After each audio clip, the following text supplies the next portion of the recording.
söz ettiğinde ben de aynen şimdi senin hissettiklerini hissettim. Ben hiç arka kapıdan girmedim ama senin evine. Yok, bir kere girdim galiba. Öbür evdeydin. Yenge babasının yanındaydı. Sen şehir dışındaydın.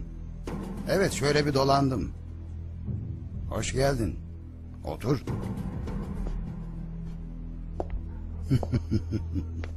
Bak, ben senin gibi çatık kaşlı bir ev sahibi değilim.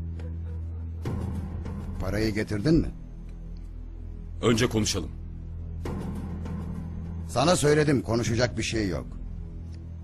O paranın tamamını bana getireceksin. Bana oyun oynadığını biliyorum. Otobanda sen soydurdun arabamı. Sen aldın paraları.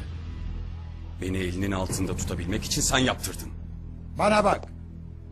Karı gibi kıvırma, konuya gel. O parayı edebinle veriyor musun, vermiyor musun? Satıştan alacağını tabii ki vereceğim. Ama benim sana borcum yok. Ya çok salaksın ya da düşündüğümden de cesur.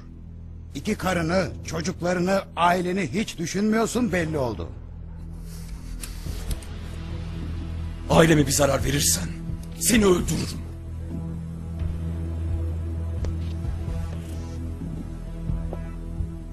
Hadi öldür lan. Şimdi öldür. Bakalım nasıl öldürüyorsun. Öldür. Çek tetiği lan. Çek tetiği tavşan.